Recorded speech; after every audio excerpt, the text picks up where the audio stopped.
Heboh seluruh Indonesia. Presiden Prabowo Subianto akhirnya buka suara dan membuat pernyataan mengejutkan yang mengguncang publik. Kita akan kejar para koruptor. Uang hasil korupsi akan dipakai untuk bayar utang proyek kereta cepat Wush. Ucapan itu langsung membuat rakyat terbelalak. Di tengah polemik utang besar proyek prestisius antara Jakarta dan Bandung, Presiden Prabowo tampil dengan sikap tegas. Tidak ada lagi ruang bagi maling uang negara bersembunyi di balik jabatan. Proyek kereta cepat yang dulu digadang-gadang sebagai simbol kemajuan bangsa kini menjadi ujian besar integritas pemerintahan baru.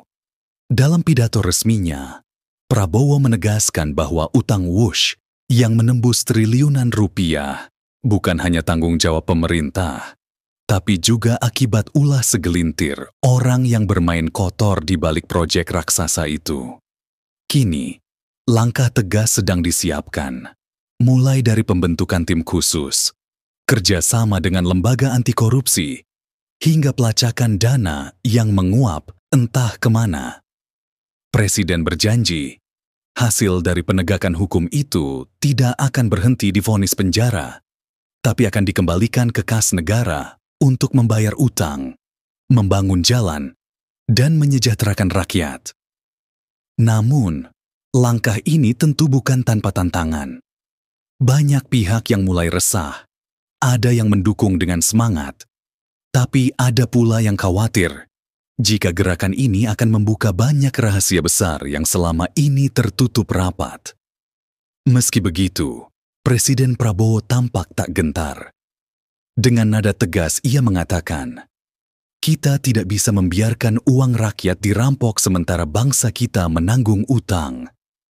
Kata-kata itu bergema ke seluruh penjuru negeri, menjadi simbol perubahan dan harapan baru bagi jutaan rakyat Indonesia yang haus akan keadilan. Inilah saatnya Indonesia membuktikan bahwa bangsa ini tidak hanya bisa membangun rel kereta, tapi juga rel kejujuran dan integritas. Apakah langkah Prabowo ini benar-benar akan mengubah sejarah? Ataukah hanya akan jadi janji yang hilang di tengah politik yang rumit? Semua mata kini tertuju ke istana. Dan kamu, sebagai rakyat Indonesia, berhak tahu dan ikut mengawal kebenarannya. Tulis pendapatmu di kolom komentar. Beri like dan share agar video ini makin tersebar dan jadi bahan diskusi nasional. Serta subscribe untuk terus mendukung konten positif yang membongkar fakta dan memperjuangkan keadilan bangsa.